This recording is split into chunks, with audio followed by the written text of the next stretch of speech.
Parmi les questions des musulmans, il y a certains sujets qui se répètent sans cesse et qui sont récurrents pour quiconque a un rôle dans l'émission de fatwa pour les musulmans ou dans la réponse aux questions des fidèles.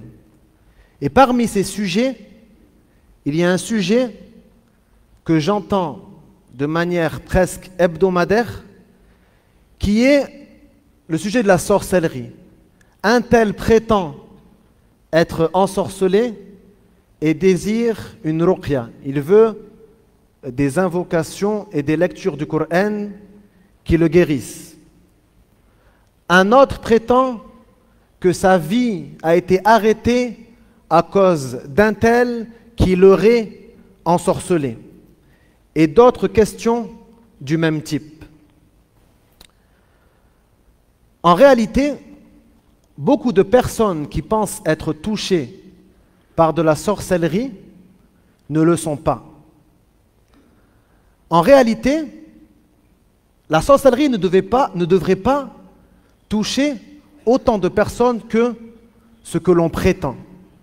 Il y a beaucoup de gens parmi les hommes et les femmes qui pensent avoir été touchés par une sorcellerie et qui en vérité sont malades par une cause apparente et naturelle qu'un médecin peut déceler.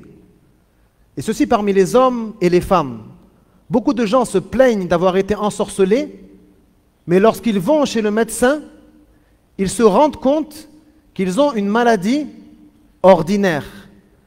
Et combien de personnes pensaient être ensorcelées et en fait leurs problèmes, que ce soit des problèmes physiques ou psychologiques, leurs problèmes venaient d'une mauvaise alimentation par exemple, ou de problèmes hormonaux ou d'autres causes. Et lorsqu'ils ont soigné ces problèmes, leur situation s'est améliorée par la grâce d'Allah Azza wa Jal.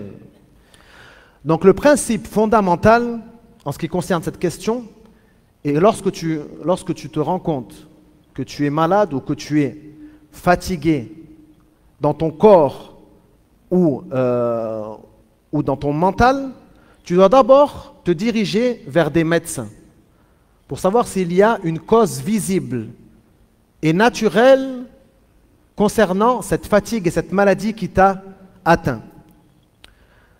Si les médecins ne trouvent aucune maladie, dans ce cas-là, on commence à regarder s'il y a une cause de l'ordre de l'invisible, comme la sorcellerie ou le mauvais œil, etc.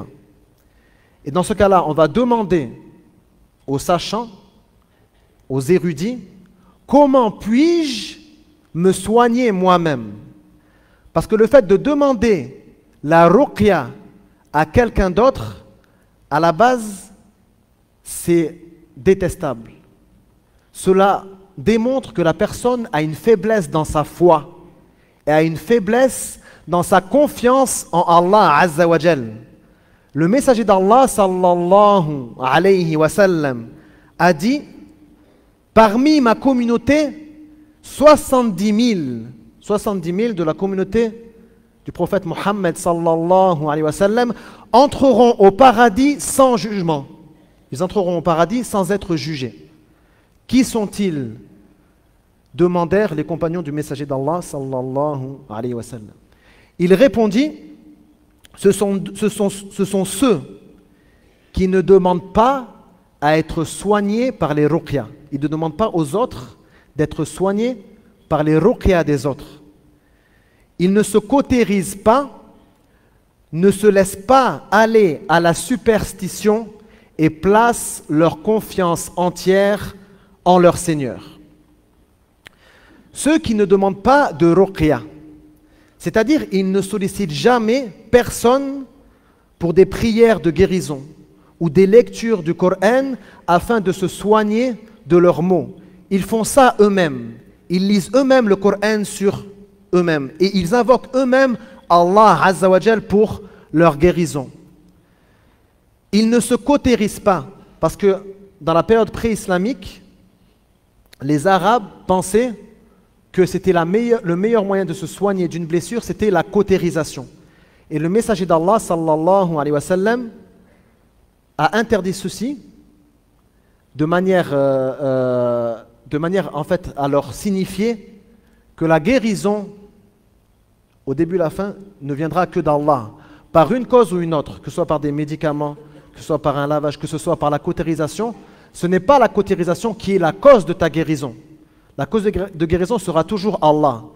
Et il ne se laisse pas aller à la superstition. Le mot qui est utilisé en arabe, la yatatayyarun, c'est parce que dans la période pré-islamique, les Arabes pensaient que selon le vol des oiseaux, on pouvait deviner l'avenir, savoir si l'avenir allait être, bénéfique ou s'il allait être nuisible. Donc avant par exemple de partir en voyage, ils regardaient comment volaient les oiseaux, en les forçant à s'envoler. S'ils allaient par exemple vers la droite, ils pouvaient partir en voyage. S'ils allaient vers la gauche, ils ne faisaient pas ce voyage. Ça c'est de la superstition, comme ceux qui ont peur des chats noirs ou tout ce genre de superstition. Donc ceci est contraire au tawhid, ceci est contraire au monothéisme, à la sincérité pure envers Allah Azza wa Jal. Et ils placent leur entière confiance en leur Seigneur, dans toutes leurs situations. Ils savent que les causes provoquent des résultats. Bien sûr, ils savent que tout se passe à cause de causes qui provoquent des résultats. Mais dans tout ceci, ils placent leur entière confiance en leur Seigneur en faisant l'effort d'utiliser les moyens qui leur a été donnés pour provoquer ces causes afin d'obtenir ces résultats. Dans le Coran, la sorcellerie ainsi que les sorciers ont été décrits de plusieurs descriptions. Allah nous explique que la sorcellerie, même dans ses formes les plus grandes, ne peut être qu'un simple artifice visant à tromper la vue, quelque chose qui touche de l'imagination, qui relève de l'imaginaire. Le Coran montre que la sorcellerie n'est pas une chose dont il faut avoir peur, ce n'est pas une chose qui fait peur à la sorcellerie. Et que son effet le plus grand, al-azim, se limite à l'illusion des yeux et à la manipulation. Son préjudice, le préjudice de la sorcellerie est certain pour le sorcier. Celui qui fait la sorcellerie, cela lui sera nuisible. Mais ce préjudice reste seulement éventuel pour celui qui est victime de cette sorcellerie. Le sorcier ne réussit jamais, où qu'il soit. Et il en va de même pour quiconque cherche à recourir à la sorcellerie. Et Allah ne corrige pas l'œuvre des corrupteurs. Le peuple de Pharaon, Pharaon, était connu pour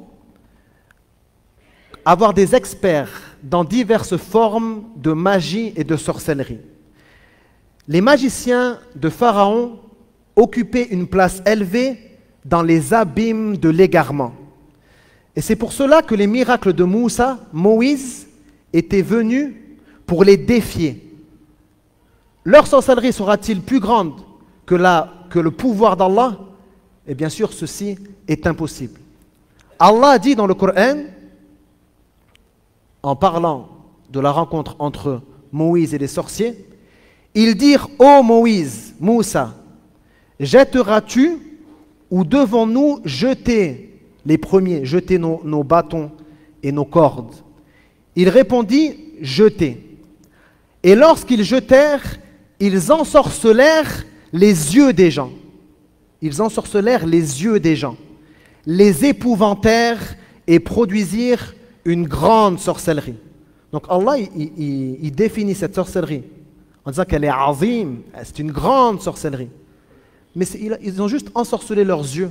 Ils n'ont rien fait d'autre que jouer sur l'imaginaire.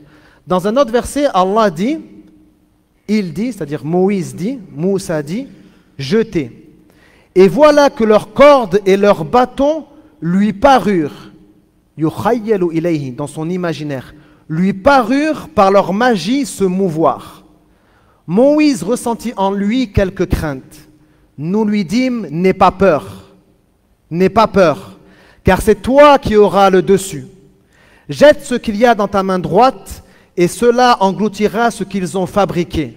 Ce qu'ils ont fabriqué n'est qu'un stratagème de magicien et le sorcier ne réussit jamais où qu'il soit. Alors celui qui est avec Allah Azza wa Jal sera toujours et restera toujours supérieur à la sorcellerie des charlatans et des menteurs, la sorcellerie des sorciers. Et ceci est une loi universelle et divine. وَلَا يُفْلِحُ السَّاحِرُ حَيْثُ أَتَى. Le sorcier ne réussit jamais où qu'il soit. Et il en est de même pour celui qui demande de la sorcellerie à quelqu'un afin de nuire à autrui. La sorcellerie est une cause d'exclusion de l'islam. Celui qui fait de la sorcellerie ou qui apprend la sorcellerie n'est plus un musulman. Il est destiné à rester éternellement en enfer. Allah Azza wa Jal dit dans le Coran, et ils suivirent ce que les diables racontaient contre le règne de Salomon, Sulayman. Or, Sulayman n'a jamais été mécréant, mais ce sont les démons qui ont mécru, enseignant aux gens la sorcellerie, ainsi que ce qui a été révélé à Babylone aux deux anges Harut et Marut. Mais ces deux-là n'enseignaient rien à personne sans dire d'abord, nous ne sommes qu'une tentation, ne deviens pas mécréant. Donc le fait d'apprendre la sorcellerie, même si tu ne la pratiques pas, c'est une mécréance. Ils apprenaient d'eux ce qui semait la désunion entre l'homme et son épouse. Ça montre à quel point ces gens sont mauvais. D'accord? À quel point ces gens sont mauvais. Et à quel point sont mauvais les gens qui essaient de désunir entre le mari et sa femme.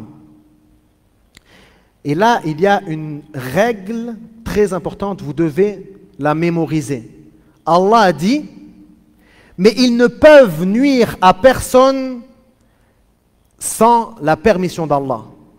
Donc la base, c'est que la sorcellerie ne nuit à personne. La base, ce n'est pas qu'elle est nuisible. La base, c'est que la sorcellerie ne peut nuire à personne, sauf si Allah donne sa permission. Et est-ce que vous espérez d'Allah, le miséricordieux, le clément, est-ce que vous espérez de lui autre chose que le fait qu'il vous protège? Et bien sûr, il n'autorise ceci, il ne donne sa permission que s'il y a une sagesse, que lui, il connaît dans le fait de mettre cette permission. Sinon, la base, c'est que la sorcellerie ne touche pas la personne qui en est la victime. Ça n'a aucun effet sur elle. Ensuite, Allah dit, et ils apprennent ce qui leur fait du mal et ne leur apporte aucune utilité. Le sorcier, c'est une certitude. Cette sorcellerie lui sera nuisible. Cette sorcellerie lui provoquera un mal.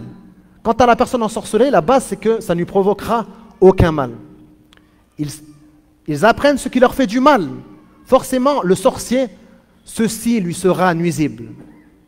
Et ils savent certainement que celui qui acquiert ce pouvoir n'aura aucune part dans l'au-delà. Il sera éternellement en enfer. Quel mauvais prix pour lequel ils ont vendu leur âme, si seulement ils savaient. Et là, vous voyez, au début du verset, Allah, il dit, ils savent. Après, il dit, si seulement ils savaient. Il affirme qu'ils savent, et ensuite, il nie qu'ils savent. Pourquoi? Ça montre que ce savoir est inutile. C'est un savoir nuisible. Donc, il n'a pas le mérite d'être nommé un savoir. C'est comme s'il n'existait pas.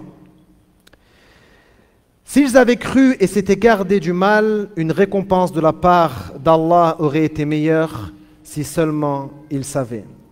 أقول قولي هذا وأستغفر الله لي ولكم ولجميع المسلمين والمسلمات فاستغفروه إنه غفور رحيم.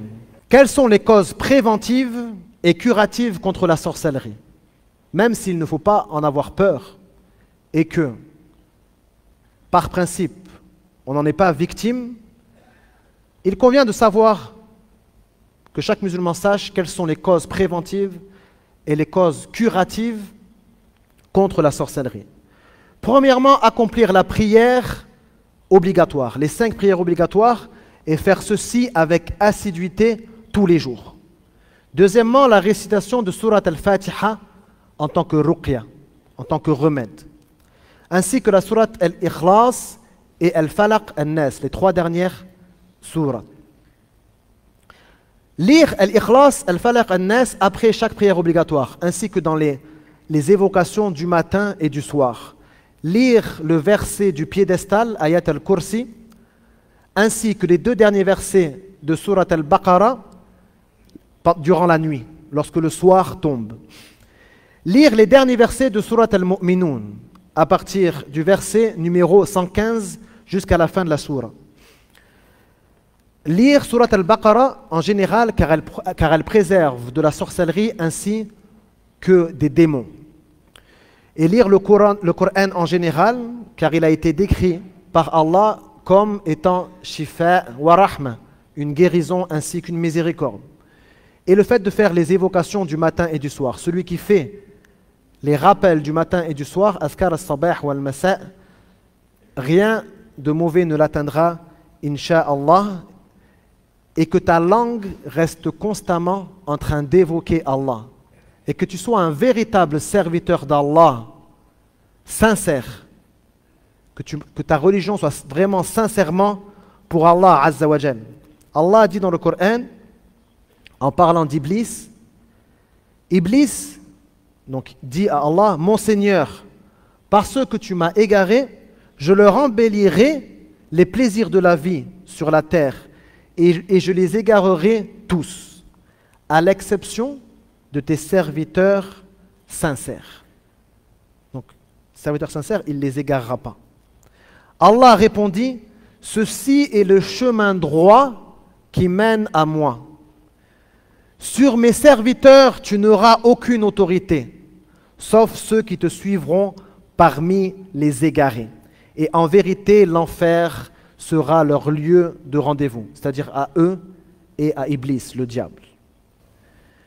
Pour finir, je tenais à vous mettre en garde contre les charlatans et les imposteurs qui prétendent soigner les gens par la ruqya alors qu'ils ne veulent seulement que se procurer leur argent par le haram, de cette façon haram.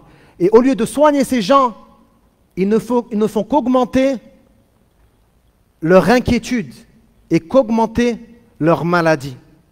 Donc prenez garde aux charlatans et aux imposteurs qui prétendent faire des ruqya et qui ne veulent seulement que l'argent des musulmans. Deuxièmement, quiconque pense à recourir à des pratiques de sorcellerie, pensant y trouver un bénéfice pour lui-même ou pensant nuire à autrui, qu'il sache que par ceci, il restera éternellement en enfer. Et est-ce qu'une personne envers qui on veut nuire, mérite qu'on soit éternellement en enfer, alors que la sorcellerie peut-être elle ne l'atteindra même pas, alors que c'est une certitude que le sorcier ou celui qui demande la sorcellerie restera éternellement en enfer? Donc, véhiculer ceci à toute personne qui pense qu'il y a une quelconque utilité à cette sorcellerie. Allahumma a'izna min sharri as-saharati wad-dajjalin. Allahumma a'izna من شر السحرة والدجالين والشياطين اللهم اغفر لنا ذنوبنا وكفر عنا سيئاتنا وتوفنا مع الأبرار اللهم هب لنا من أزواجنا وذرياتنا قرة أعين واجعلنا للمتقين إماما اللهم نج إخواننا وأخواتنا المستضعفين في فلسطين وفي لبنان وفي كل مكان اللهم نجهم اللهم نجهم اللهم أطعمهم واسقهم وانصرهم يا رب العالمين اللهم ارحم موتاهم واشف مرضاهم وداو جرحاهم وتقبل شهداءهم اللهم آتنا في الدنيا حسنة وفي الآخرة حسنة وقنا عذاب النار. Pour finir, pour la femme qui nous a demandé d'invoquer en faveur de son fils, Allahumma ajma' Yasin, Allahumma ajma' Yasin li ummihi fi afiya عن قريب ها هنا في فرنسا اللهم اجمعهما عن قريب في عافية ها هنا في فرنسا. Et pour l'homme ainsi que la femme qui nous ont demandé d'invoquer pour leur guérison, Allahumma shfihima wa afihima, Allahumma shfihima wa afihima, warja'huma salimain mu'afain ghanimain. Et pour celui dont qui le père est décédé, Allahumma arham walidah, Allahumma arham walidahu waghfir lahu, wa'fu anhu ya rabbal alamin. وأدخله الجنة من غير حساب ولا عذاب. وصل وسلم على نبينا محمد وعلى آله وصحبه. أقم الصلاة.